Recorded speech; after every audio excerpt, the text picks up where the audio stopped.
այս դալիճում շատ լսեցինք սահման բառը,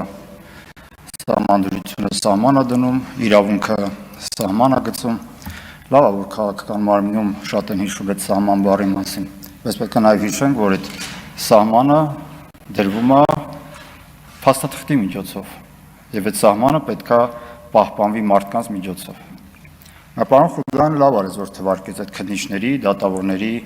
դատախազների անունները։ Ես ձայն վերցրեցի բրակ մի բանի համար, մի հռետորական հարցադրման համար, իսկ այդ ցանկը քննիչների, դատավորների, դատախազների որտեղից հայտնվեցին։ Որտեղից եկան այն քննիչները, այն դատախազները, մեկը չէ, երկու չէ, եւ այն դատավորը, որը ոչ ավել, ոչ պակաս մեր հոգևոր անվտանգության, մեր հոգևոր ինստիտուտների դեմ,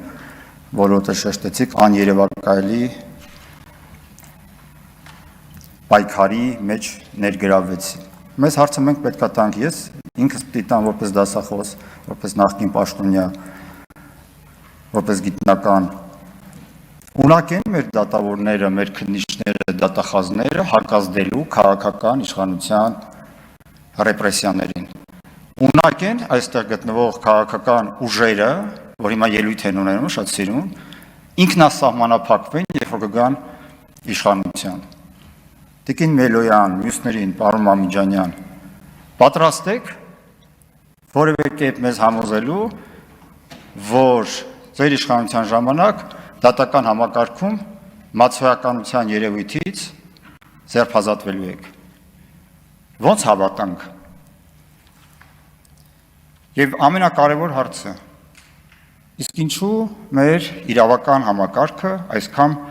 զուրկ եղավ չունենալով որևէ իմունային համակարգ հակազդելու քաղաքական իշխանության այս գործընթացին։ Այս հարցին շատ եմ տալիս, որտեղից, ինչու մենք չունեցանք, այո, երկրորդ համաշխարհային պատերազմի ժամանակ մենք առերեսվեցինք նրա հետ, որ իրավաբաններն ու բժիշկները դրանք են հրեշավոր գործիքներն էին, որոնք օգտագործվեցին քաղաքական իշխանության համար։ Բայց այն ժամանակվա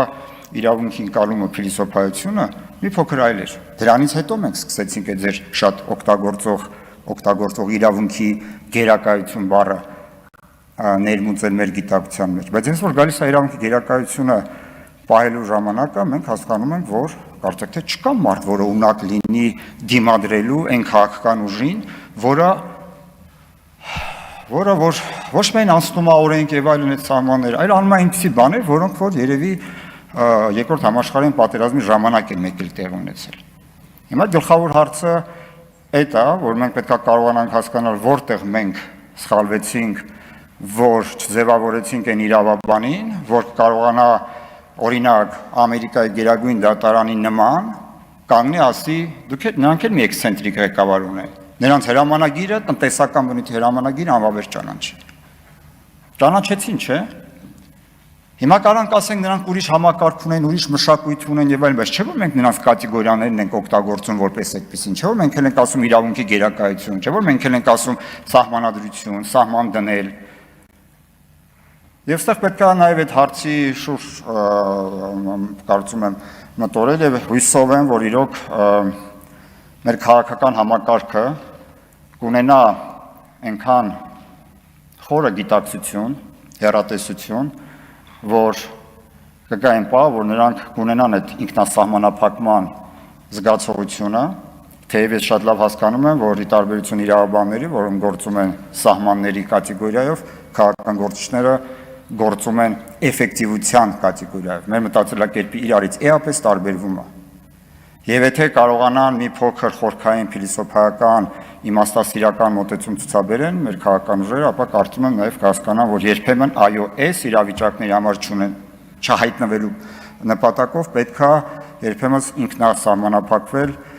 եւ չղեկավարվել միայն քաղաքական նպատակահարմարության եւ քաղաքական էֆեկտիվության սկզբունքով, երբեմն պետք է հաշվի առնել նաև իրավունքի ձեր ասած սահմանը։ Շնորհակալություն։ Շնորհակալություն, պարոն